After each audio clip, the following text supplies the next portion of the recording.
I'm sorry to interrupt all the chats, but it's a good sign. It's a sign that we're here actually for a day of celebration. So there's plenty of time. We'll have a chat afterwards. You're all very, very welcome to today. What we are here for is the launch of the Wrixon Research Excellence Bursary.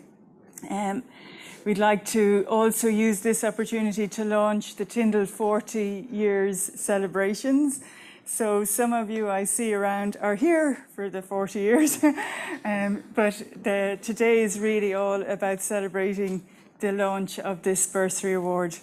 We have many guests, so I'm just going to mention some of our very esteemed guests. So firstly, to the UCC President, Professor John O'Halloran, you're more than welcome to Tyndall, even though I'd say you're here on many occasions. You're very welcome to this special one today. To the MTU President, Professor Maggie Cusack, again, I know you're a regular visitor, but you're more than welcome today. And to our other academic guests, please, you're welcome today from Dublin Technological University and from UCC. We also have some of our stakeholders here today. Anne Doherty, the Chief Executive of the Cork City Council, is very welcome. And from the IDA, Anne-Marie Thierry-Leroux. These are very important.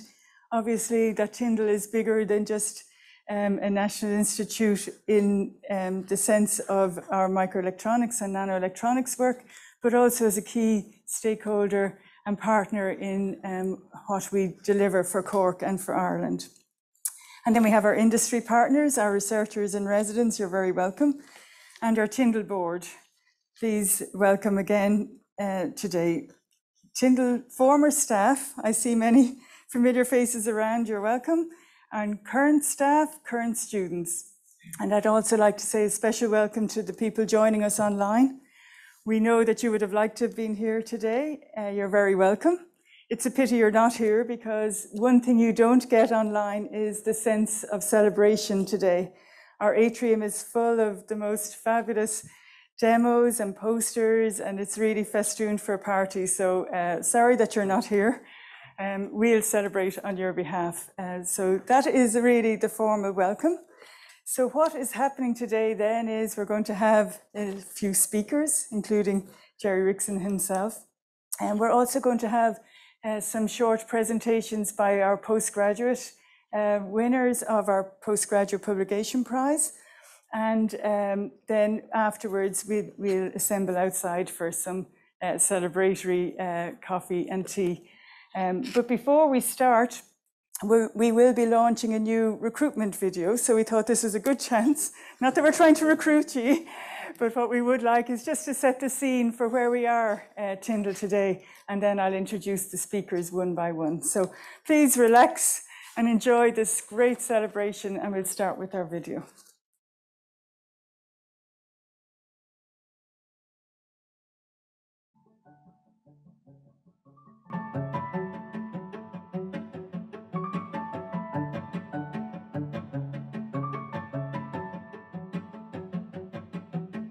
"40 years ago, the story of our scientific legacy began. Tyndall National Institute was founded by a small yet ambitious team of researchers in the heart of Cork City. Since then, Tyndall has continued to grow, adapt and innovate, making us the largest research institute in Ireland, a leader in research excellence across Europe and a global pioneer in deep tech. We achieved this by embracing change, excellence and impact together. Today, Tyndall is a community of over 600 people who undertake cutting-edge research in nanotechnology, electronics and photonics. We're helping cancer patients get better treatment with radiation detection technology, improving the speed of the global internet with photonics technology, and helping homeowners turn their homes into miniature power stations with sustainable technology, helping to reduce their energy bill costs. We continue to go from strength to strength, guided by our ambitious growth strategy, which includes substantial investment in a new research facility and plans to double in size and impact in the next 5 years. Collaboration is the cornerstone to everything we do, whether it's with business, government or industry partnerships. Those connections create opportunity. The opportunity to innovate, create, make a real impact and fulfill your potential. Our postgraduate community is made up of students from all over the world. They get access to Tyndall's cutting-edge facilities, including our on-site fabrication laboratories, and benefit from a strong project team ethos, with each student being supervised by a multidisciplinary team of experts. Our talented postgraduates are in high demand for both public research and industry positions in Ireland, across Europe and internationally. Tyndall's mission is to provide excellence in deep tech research, development and graduate training at the intersection of micro and nano electronics, photonics, materials and software, with the ultimate goal of delivering significant impact and building a better, cleaner, healthier world today and tomorrow. Our vision is firmly set on the next 40 years and beyond, and we want you to be part of it.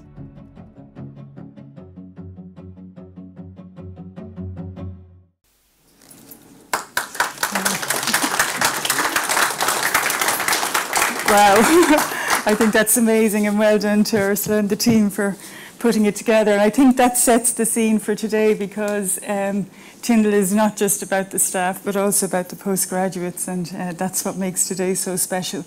So our first speaker today is our current CEO, Professor William Scanlon.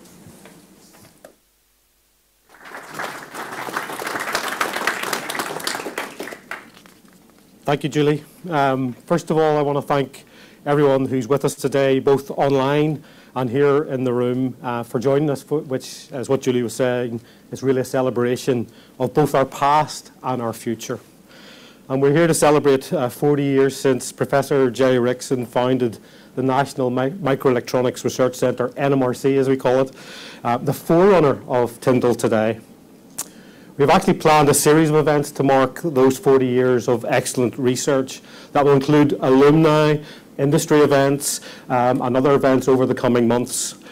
However, I'm personally delighted to say we're kicking it all off, Tyndall 40 as we call it, with the launch of the Wrixon Research Excellence Bursaries Awards, because it's the work of our postgraduates, the postgraduate students, that is at the foundation of our research and its impact. Semiconductor and chip technologies have never been more important for global society. We saw through the pandemic how important health tech and information and communication technologies were to beating the virus, but also enabling education, commerce, and society itself to continue. And energy sustainability and climate mitigation, these are both chronic and acute illnesses for our planet. And they will increasingly lean on the deep tech research that we need to deliver effective solutions for society. I was delighted that recently UCC announced the recruitment of 27 new academic posts in sustainability across a range of disciplines as part of the UCC Futures programme. Congratulations, John. This is an important step forward, and here at Tyndall, we look forward to working even more closely with those new colleagues when they join the university. At Tyndall, we have real ambitious plans to grow and expand, to build on the vision that Gerry set in motion with NMRC 40 years ago, and to build on our success in delivering excellent impact from excellent research. As we say here in Tyndall, from atoms to systems. And we will substantially grow Tyndall, deepening our capacity and expertise in nanotechnology, semiconductors, microelectronics, and photonics. But we'll also be expanding our research portfolio in quantum, RF and wireless, AI, cybersecurity, and software. And this will enable us to address the major challenges facing society and to take a leading role in Ireland, in Europe, and globally in producing the talent needed for society's future. And we've already passed some important milestones on this strategy for growth. Since we launched our Tyndall 2025 strategy, actually here like today, in an event like today at the start of 2020, We've established a new research laboratory in Dublin, focused on wireless communications. A new program in RF and microwave technologies has been funded at Tyndall through an SFI research professorship, actually the first of those awards to go to a woman. And we have led a pan-European program called Ascent Plus to facilitate access and collaboration across all of the major European research facilities in semiconductors and quantum technologies, including the world-class FlexiFab infrastructure that we have here at Tyndall, and you probably passed on your way in through the atrium. We've been very successful in European funding, with around 10% of the Irish national funding from Horizon 2020 being associated with Tyndall projects.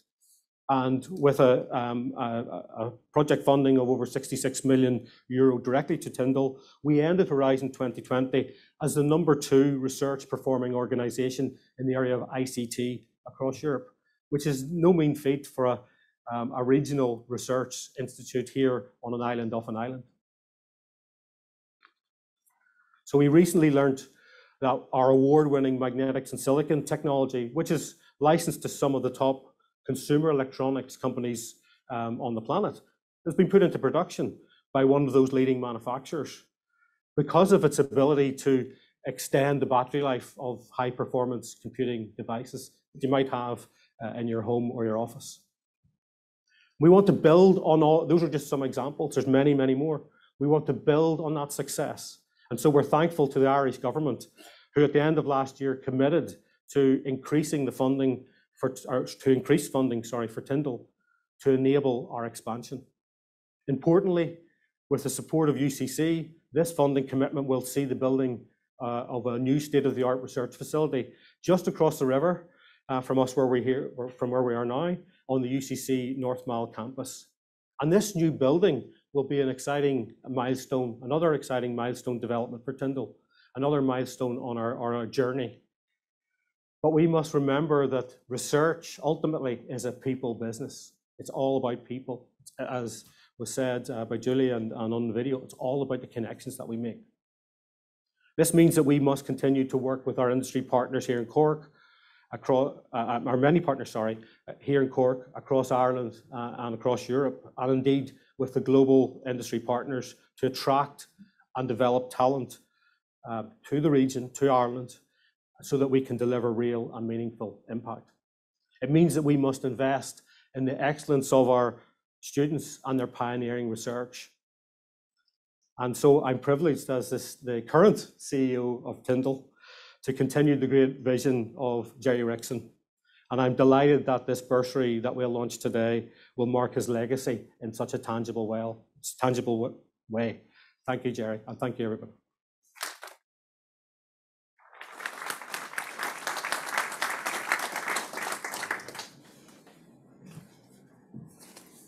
Thank you very much, William. And I think for the people that may have been in past staff, it's so nice to hear that we're continuing our expansion, that we've now taken over the whole malting site, that we have to go across the river. So that's wonderful news for everybody.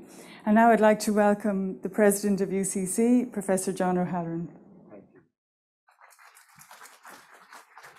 Thanks, Julie. That was a really nice segue, because I was one of the people that Gerry displaced when I was in zoology up in the corner upstairs many years ago. Look, it's wonderful to be here with everybody, and it's really Gerry to be here and making this possible.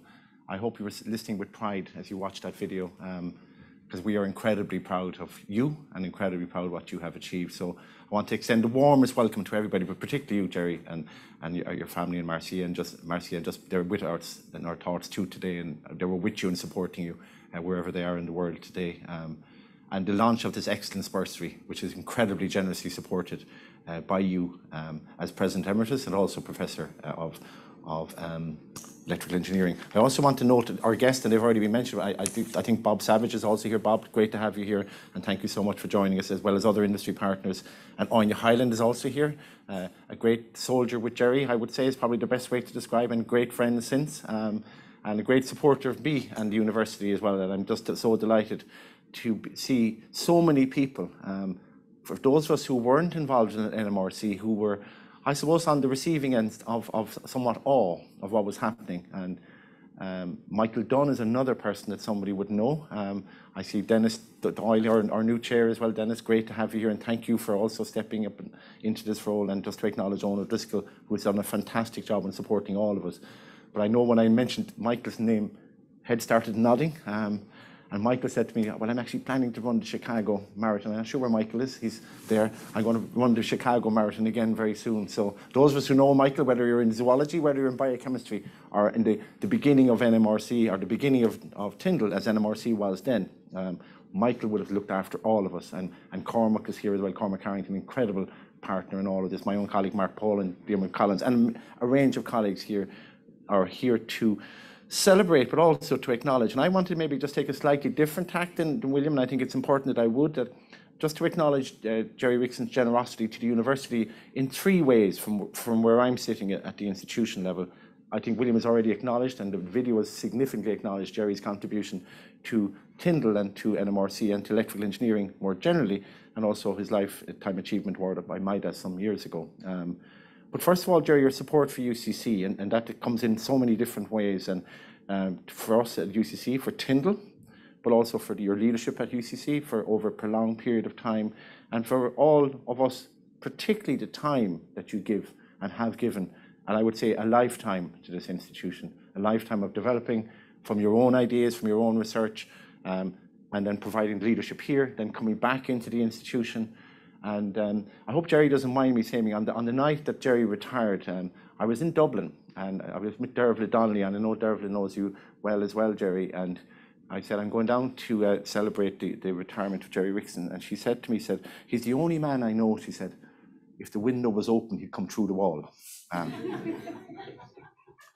I think those of us who know Gerry, it's that sense of determination, that sense of vision, and that sense of grit. Sorry, Gerry, I hope you don't mind me saying that. I would say it's a compliment, but I think those of us who know Gerry, and I got to know Gerry at a very early stage in my academic career, and this is an area that maybe people may not know, that Gerry is incredibly generous to those of us who are at a different stage in our career. And instead of pulling up the ladder like many people say, Gerry, drop down the ladder, and you look to see who you could help and support. And at that moment, this is long before people talked about the environment, except people like me, maybe who were ecologists.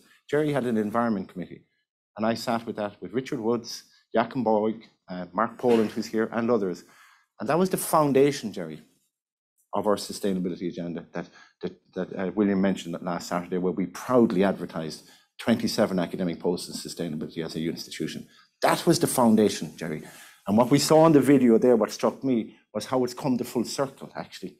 The technologies that you had a vision way back when I was looking, saying, what are you taking on my zoology space for? Now we're using those very same technologies to do artificial intelligence, to use those as sensors in animals and in plants and in the environment. So you were way ahead of all of us coming through that wall, but sometimes coming through that door. And more importantly, for those of us, opening the door for, and putting down the ladder for those of us that felt we needed, and you were incredibly generous in doing so. I think also your support more generally for the institution through the Glucksman Gallery, something that we've enjoyed enormously, and most recently your support for Ancient Irish. People may not know that. Gerry's been an incredible supporter of Irish in this institution, as well as, I think the biggest valuable asset, Gerry, is your time and your vision and your inspiration. Because your inspiration to develop NMRC from what it was then to now, from the Glucksman from what it is then to now, from the environmental area, from that committee that we had where you made sure that the campus looked fantastic and it built up from that, I think from then to now has been absolutely extraordinary. And for those of us who are watching and observing and following in that path, and I'm proud to be in the same office that you sat in and hopefully pick up some of the opportunities that we can continue to work on.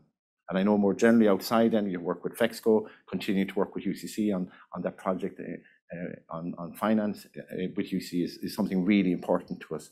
Tyndall is incredibly important to UCC, and William, thank you for William's support. I said to Gerry earlier and to Dennis that one of the things I'm really proud of is the relationships between Trinity and between Trinity as well, but we'll come back to that, to UCC and Tyndall, and more recently with Trinity College. Now that we have a UCC alumnus, of course, as president of Trinity College, it makes it much easier. He's also an engineer who also understands Tyndall, who was on the board of Tyndall. So we're really lucky to have that friendship and relationship, because I think one of the things we have to be careful of, this is a national institution.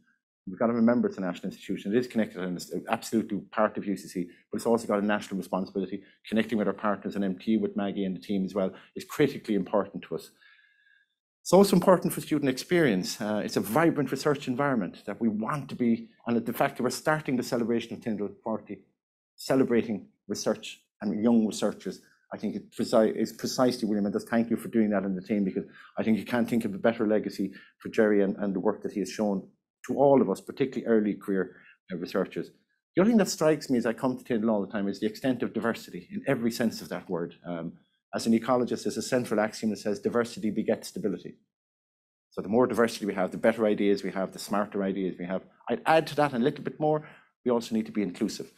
Because if we're not, we can be diverse, but if we're not inclusive, then we're not going to get the real richness that comes from that. And when I look around the room today, and I look at anytime I come to Tyndall, I remember the wonderful day that you had celebrating diversity across the campus here. It was just fantastic to see the extent of diversity, but also the richness that comes from research from that kind of diversity.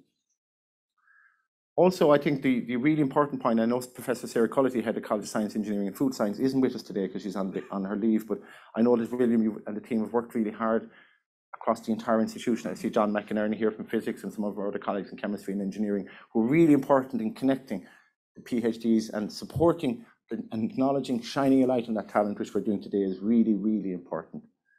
William referenced UCC Futures. I'm just going to take a minute to explain to those of you who may not be familiar with UCC Futures, but it fits perfectly with the ethos that Gerry has legacy, but also what we're celebrating here today.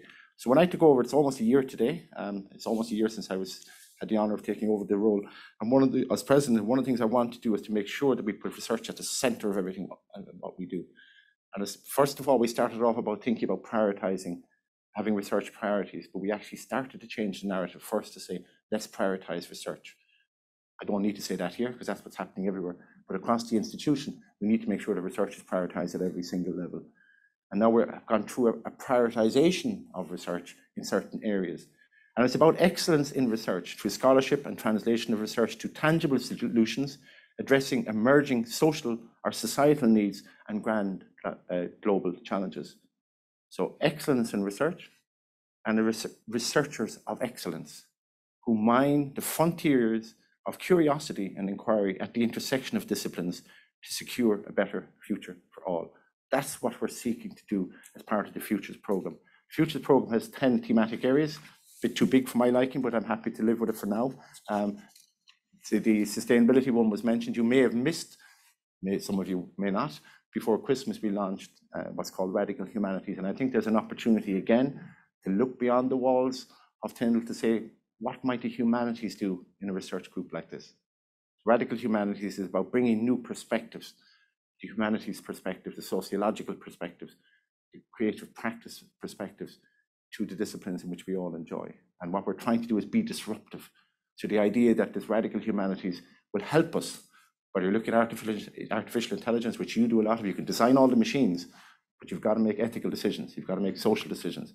And we want our Radical Humanities to actually lead that. And to give you an insight, we had 12 academic posts. We had 841 applications from the 6 continents of the world for those posts. 841. We've done all the shortlings, it's all completed. And our criteria for most of those people are ERC equivalents or ERC starters. That's the kind of excellence that this institution is attracting. And I say institution collectively because Tyndall is critically important for that flagship, that beacon, that people look across the world and say, what's happening in UCC? Tyndall is here. And part of that area is what's called photonics and quantum, which you might expect, but it is called out. And that's to build deeper into that partnership with Tyndall. So it is about securing our future, securing the future for each and every person in this room, securing the future for each and every one of your families, securing the future of the institution and our communities, but also of the planet. That's what it's about, whether we like it, whether it's geopolitical crisis, climate crisis, food crisis, whatever it is. And we must use the talent and skills that we have through the technologies we're developing to secure that future. And that's what we're about at University College Cork, together with Tyndall. So I'm really pleased to be here on this really special occasion, but I consider a great friend and a great supporter of me, Gerry, and thank you publicly for all of that. And I look forward to long more richness of conversation and challenge. Cormila Mahagud Cogordigus, and thank you very much, Gerry, for all your support. Thank you, colleagues.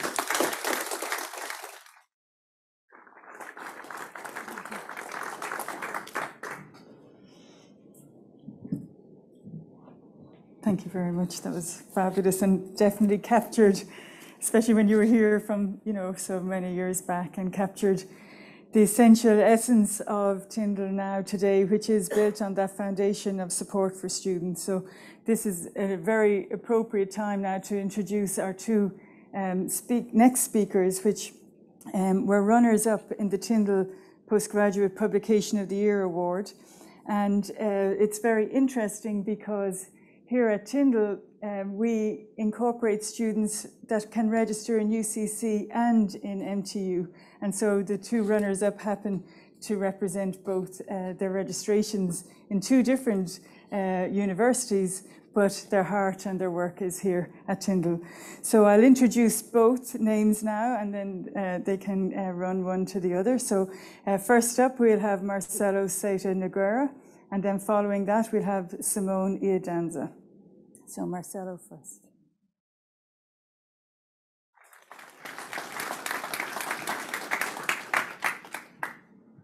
Thank you so much for coming to my talk. So first of all, I think I would just show you a little bit of the motivation and the impact of our work on the organ preservation. So looking at the tissue biochemistry, more particularly the effect of cooling in the static organ cold storage of organs for potentially improving transplantation medicine.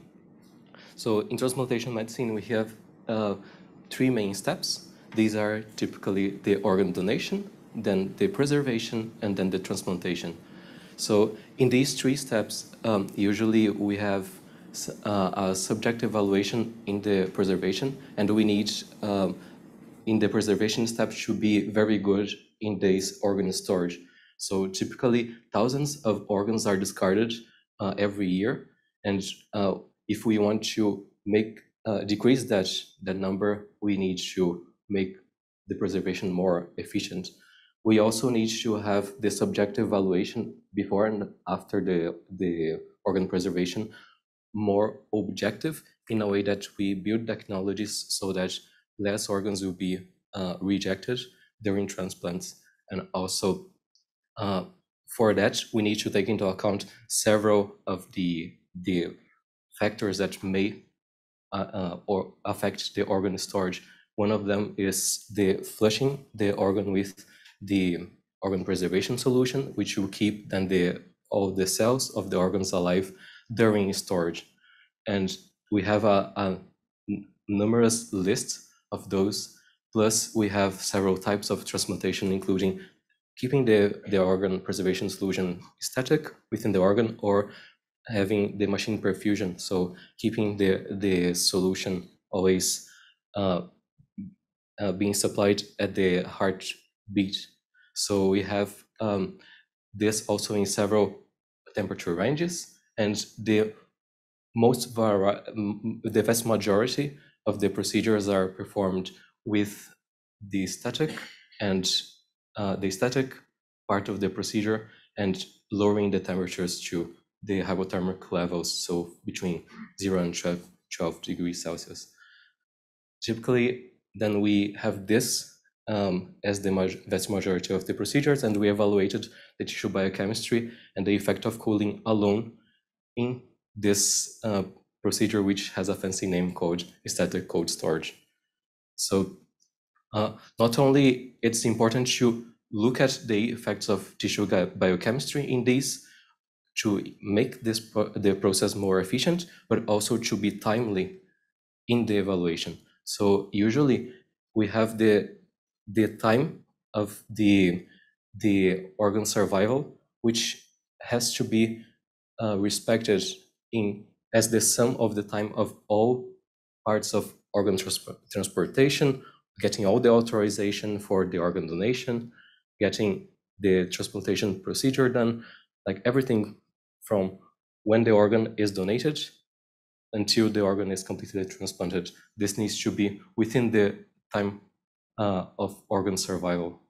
So not only making that more efficient, but the evaluation should be done in real time, as you can imagine. So currently, this is done just by visual inspection and palpation by the clinician. This is, as you can think, not the most adequate. So they don't have time to do that either. So we need to have next generation tools which should be based on microvascularity, metabolism, which can give more molecular information to objectively assess the organ function. And we will have several requirements for certain medical devices which you need to evaluate to assess the organ function in real time, objectively, like non-invasively, without contrast agents, like being miniaturized to be integrated into medical devices, and very molecular sensitive, since we will not have like structural changes in hours of time frame. So we have one type of tool which can do that. These are optical technologies, so using light to actually look at the tissue biochemistry. And we can do that with a very simple technique. So we illuminate the biological tissue, we collect the light which is scattered within the tissue, and we obtain the diffuse reflection of that as a function of wavelength, or you can think of the intensity for each color. The more colors we get, the more molecules we probe. And we can get then the strongest signal with cheap components and a very technology that is very easy to miniaturize. So using pretty much the technologies we have here at Tyndall. So with this technology, we can obtain information from the tissue structure using the light scattering, and also from the biomolecules using the absorption information. For instance, we have blood information in the visible range and water and fat content with the near infrared range. So with this, we have looked into the effect of cooling in tissue biochemistry for static cold storage of organs. We have increased the wavelength range, so we look into more biomolecules, and also we have made more accurate models for miniaturized devices that we are going to develop in the next stage of this study. Yeah, with this, I thank you for your attention. Like many people to thank here as well. So.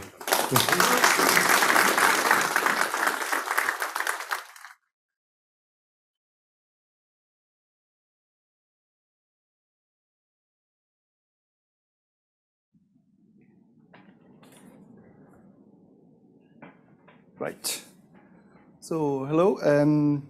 The talk of my work will involve, as has been said, photonics, which is again one of the flagships of the technology of today and probably also the future, and especially in the case of micro and nanophotonics, which is basically what will be what is needed for this technology to basically be complementary, or in some cases even replace the micro and nano electronics with many well-known bottlenecks, for example, energy and bandwidth.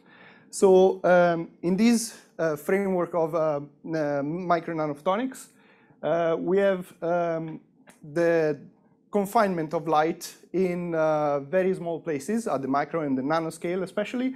And we have different techniques and devices that can do that, and some have good trade-offs, some others are instead less, let's say, usable for the technology that we're going to talk about.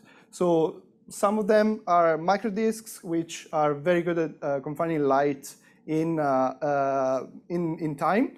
But the problem is that they're rather large. We are talking about tens and hundreds of microns. Then we have plasmonics, which is very, very good at confining light in very, very thin layers of material in the nanoscale. The problem is that these materials tend to absorb a lot of light, so they cannot trap light for a long time in the material. And then we have a trade-off, which are photonic crystals or microcavities or optical resonators with a periodic modulation of the refractive index that are able instead to trap light in the lambda cubed volume of material, but also to trap light for a long time relatively, so in the nanosecond scale. And that is why we're going to basically go deep into these kind of microcavities, which with their enhancement of optical nonlinearities, especially because of the very high Q factor to volume ratio and also the high surface to volume ratio, can really enhance a lot of technologies that are not possible in not nanostructured materials. For example, in silicon, which is widely used also in electronics. And so we can see here the real space trapping of an optical mode inside a microcavity, and therefore all the nonlinear processes such as two-photon absorption, free carrier absorption, and so on, they are enhanced by the fact that the electromagnetic field in the cavity is very enhanced. And so what happens if we optically pump a microcavity like this with a continuous laser? Well, there are these processes, these physics mechanisms that are basically exciting the cavity, and between these mechanisms we have the normal linear absorption from defect states of surface states of the material, but also we have these nonlinear effects like the two-photon absorption and the free carrier absorption that are going to widely modify the properties, the physical properties of the material, in this case, the refractive index. And as you can see here, when we optically pump a microcavity which has a resonance wavelength of some value, then the material will be absorbing light, and this light will be translated also into heat, into free carriers, and the refractive index will change accordingly so that the resonance wavelength will start shifting towards other values. And first off, we developed a model that is a first principle physical model of this mechanism. And you can see here the fabricated microcavities here in Tyndall, and their experimental measurements of the optical energy in time that is increasing and then dropping through all these different nonlinear mechanisms. And we can see instead that the numerical model that we developed is matching this behavior without any fitting parameter. So that is the powerful potentiality of this model, is that it has also predictive power. So it could be used to actually tailor these kind of microcavities and their properties ahead of the fabrication, which is normally very expensive.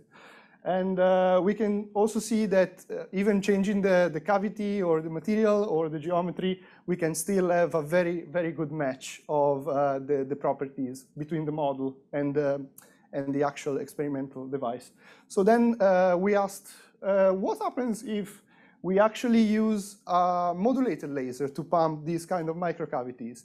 And so we developed an experiment in which we have a control probe laser, so a time-varied signal that is exciting the cavity, and the time-varying signal is basically making a modulated, is exciting the cavity in a modulated way so that the microcavity starts absorbing light at different times and releasing it as heat, for example, at other times with a kind of a driving field that is excited by the incoming field.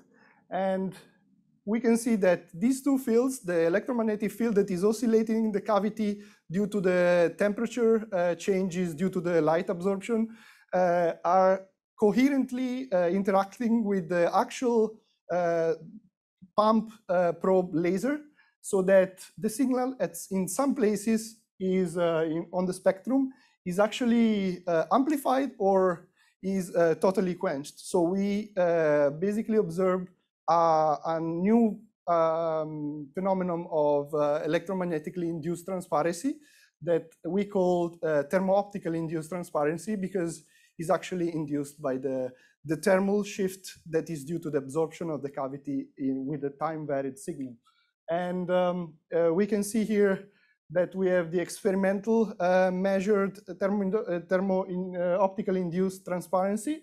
And we also see that we have developed an analytical model to match these experimental results, but also the numerical model I spoke about earlier, which is still predicting the same behavior.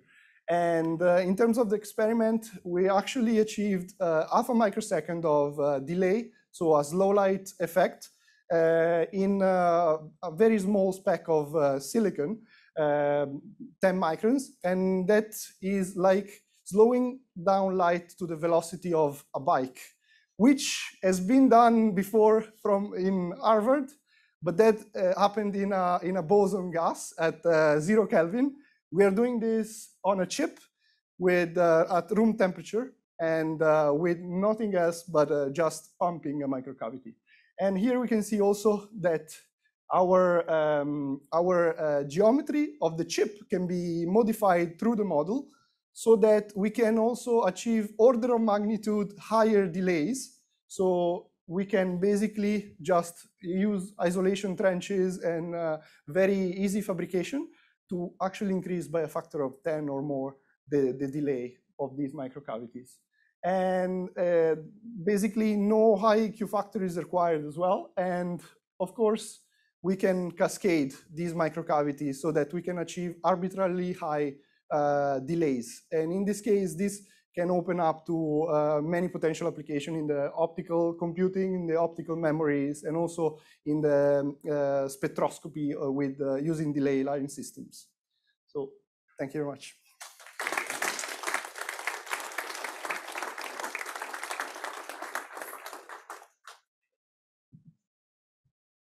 Thank you very much. Thank you, Marcella and Simone.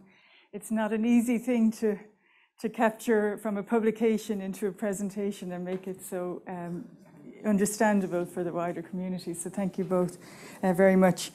So I think somebody said earlier, or it was William, that people are our greatest export, I guess you say. Well, you didn't do people business, but one of our greatest and most successful people that have come through NMRC and Tyndall, and who stayed connected throughout their working life. As she rose to the very top of the semiconductor industry, it's my absolute pleasure to welcome Anne Kelleher, who is joining us, I think from the west coast of America. Anne, you are more than welcome today. I'll pass over to you now. Julie, thank you very much. And yes, I'm joining from Portland in Oregon. So forgive me for saying good morning to everyone. I know it's afternoon there. So if I look like I have a little bit of cobwebs in my eyes, it's because it's pretty early here. So presidents and esteemed guests, it's my absolute honor to be here to say a few words of gratitude. I joined Intel in 1986. And when I was thinking back about it, I mean, when I joined Intel in 1986, it never struck me at the time that the NMRC was really only 3 or 4 years old, because by the time I joined as a summer student in 1986, it was well staffed and it was really up and running. And I would say my decision to do my summer project in Tyndall in 1986 is probably the reason I'm in the job I am today. Because when I did my summer project there, I liked the work I was doing. I liked the people I was working with, and I became deeply interested in the microelectronics aspect of the semiconductor, I was doing a degree in electrical engineering, but I became deeply interested in that aspect of it. So for whoever hired me in summer of 1986, you're responsible for me today. So thank you. When I think back about my time, not only as a student in summer of 86 to do my 4th year project and then my master's and my PhD, what I learned during that period of time basically has stood to me during my entire career. It is not just from a technical perspective, but also from how you work, a deep appreciation for excellence in what you deliver, a deep appreciation for I would say not just accepting what you get, but always questioning. I learned how to question stuff. I learned how to actually look at data and take data and either go, yeah, it makes sense, or it doesn't make sense. So many of my behaviors of how I work today were basically formed our foundation within Tyndall. And again, for that, I am really, really grateful. And I worked with many excellent people when I was during my period of time, and when I was a student, and then when I worked later. And I think those interactions in terms of the willingness for everyone to focus on not just the work itself, but also focus on helping each other, also taught me in terms of when I was later in my work within Intel, that if you don't know something, go ask someone. And if that someone doesn't know, go ask someone else, but keep that exploring until you find an answer that actually makes sense or actually works for you. So for my time in Tyndall and my time as a student, and I would say my formative years of my career, I'm very, very grateful.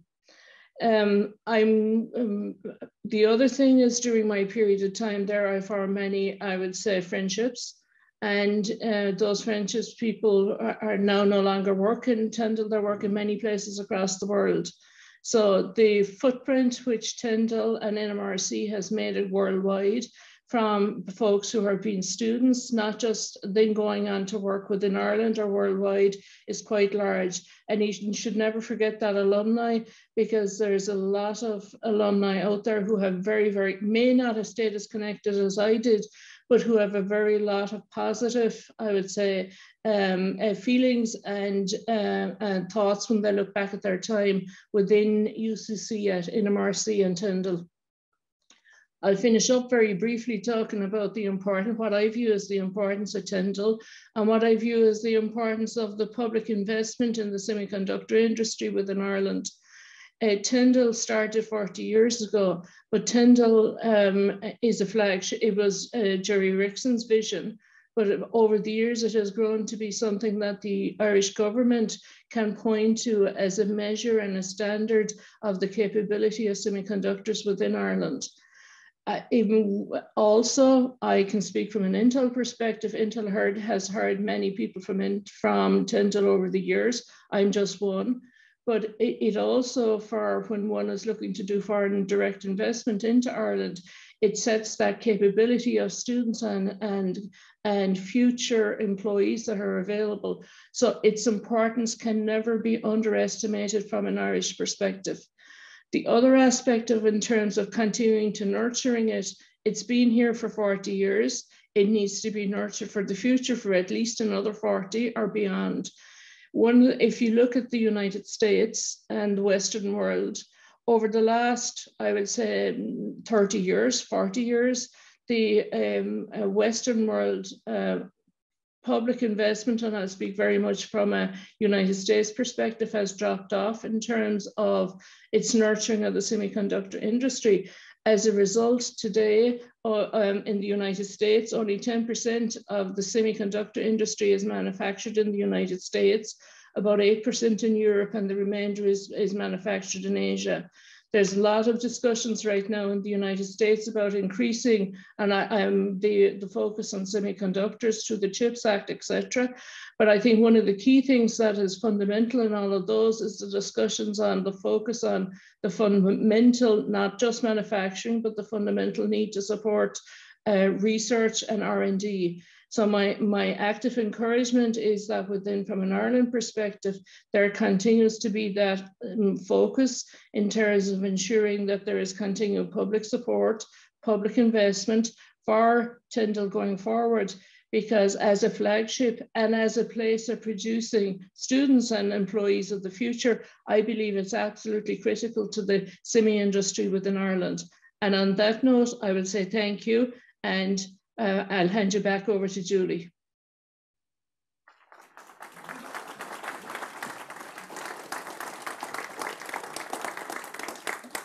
Thank you to Anne. I don't know if you're still with us, but thank you. And I do remember your final year project. It was done in the Fab, and we worked together then, and hopefully we'll get to meet more in the future too. Thank you, Anne. And so now for our keynote speaker, it's time now to really turn our attention to hear directly from Gerry himself. We've all spoken about him already in preparation for this, and the various speakers too. And I'd like to add my thanks to you as well. He gave me an opportunity when I joined. I came 2 years after the start, so I wasn't here right at the beginning. But it really, you know, I could not have had a better career or a work environment, the science and the people. It was a perfect match. So I'd like to add that. Earlier, John said about, you know, diversity and inclusion and, you know, some mention of gender.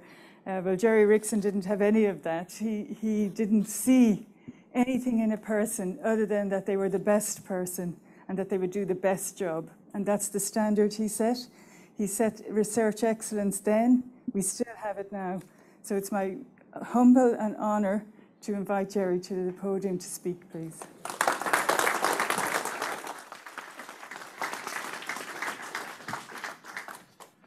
Well, Julie, what can I say? Thank you. Thank you, John and William, for all those nice words. Well, it's overwhelming almost. Well, I've come to the stage in life when, John, you'll be glad to hear it's probably easier to go through the window. So I guess I must be slowing down. I'd like to compliment the two students for the excellent presentation. Really, really excellent. Very exciting work, and the presentations were both very well delivered. It's great to think that such exciting work is being done here. And best of luck in your career. And certainly I'll be re-evaluating my organ donation strategy. Okay, a constant challenge for Tyndall, or indeed any provincially located institute wishing to remain relevant in research, is how to build and maintain high academic and scientific standards. Back in the day, it was this awareness of our relative geographic isolation which mandated that we foster strong bonds with industry and with quality research institutes. We needed a constant reality check that what we were doing remained up to scratch. When the idea of having a microelectronics centre in Ireland was first mooted about 45 years ago, it was automatically assumed that the correct place to locate it was, surprise, in Dublin. Without getting into the detail of how that particular decision was changed, when it was eventually decided to build it in Cork, we felt an additional onus on us to get things right and to make a success of it.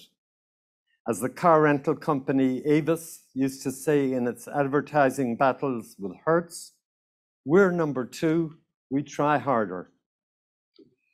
It was clear that contact and collaboration with established institutes and relevant industry was indispensable.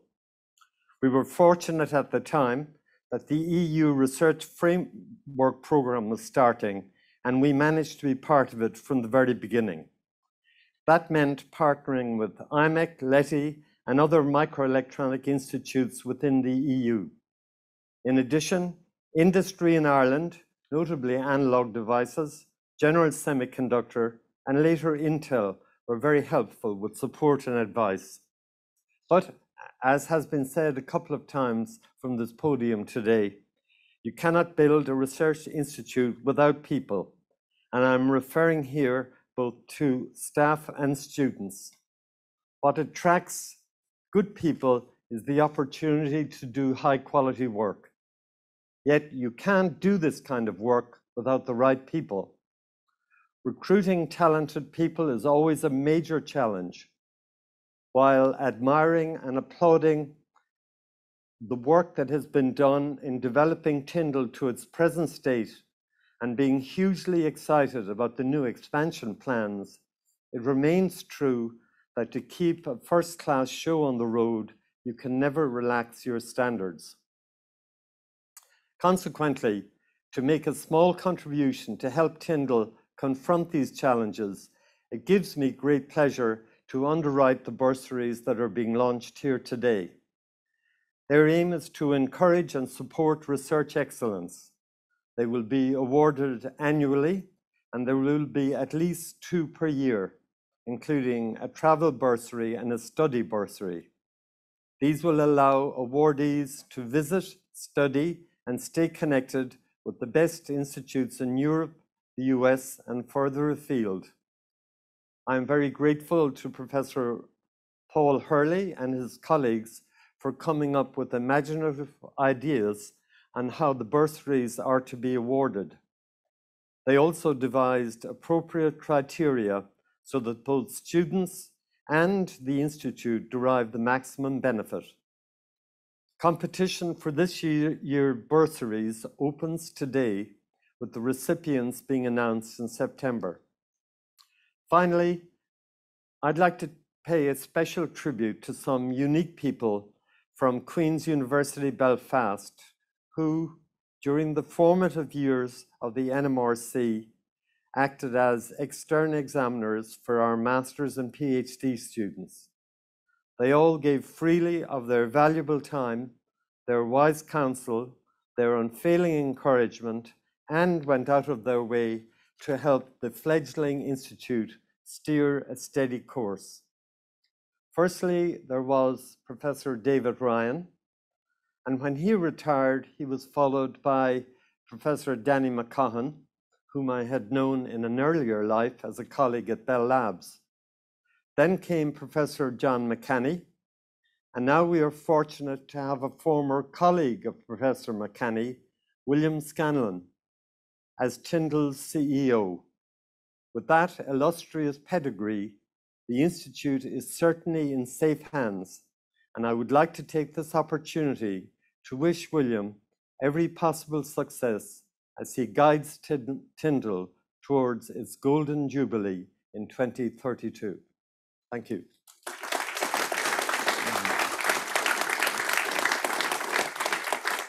Thanks.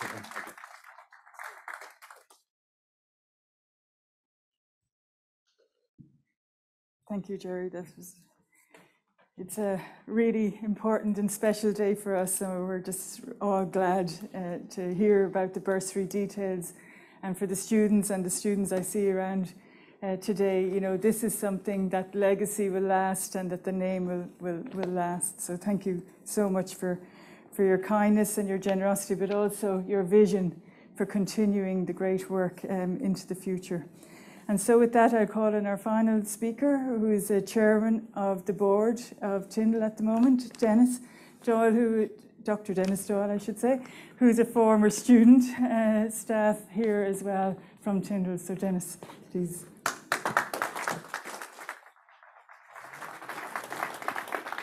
Thank you very much. It's an honour to be here today, and I must say there's not much more I can add really to all what has been said already.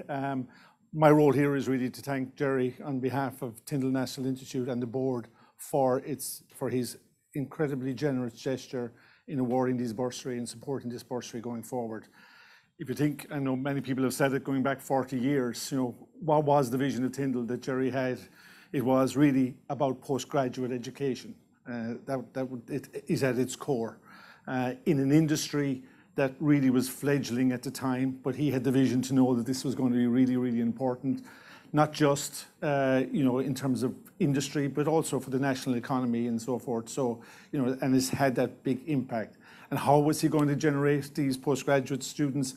By good research, by excellent research that would contribute both to the body of IP that was out there and in terms of what needed to be done, but also in terms of making those students better researchers and having that standard to go out into the industry. And in many respects, here we are 40 years on, and this bursary is a continuation of that vision. It's around postgraduate education. It's around research excellence. And more important, it's around tackling problems which, you know, such as the ongoing climate crisis, such as the technology sourcing supplies and so forth that we have in the world at the moment, the geopolitical situation. So again, this bursary is a continuation, if you like, of that vision. And I know that North Star that he's providing is something that the board of Tyndall is using as a navigation aid and will continue to do so into the future. At the moment, Tyndall has over 150 postgraduate students, which, as Anne rightly pointed out, will become the formation or the basis of the economy in Ireland going forward as well. So they will be out there in that economy. So that's really important. And with the ambitious plans that William has outlined, that number of postgraduate students is set to grow, and as Tyndall will grow with it. And we will be tackling, if you like, those issues that are really, really important. So again, just to sum up again and thank Gerry again for his enormous generosity. I'd also like to thank some of the people who've helped organise today, Anya Murphy, Ursula Morris, and Emma for organising the event, and also particularly Julie for being MC for the day as well. So thank you very much, Julie. So with that in mind, I know I'm keeping everyone from lunch, so I would like to invite everyone here present to the atrium for some refreshments, and hopefully you'll get the chance to talk to Gerry and interact with all your colleagues and peers and so forth. So thank you very much.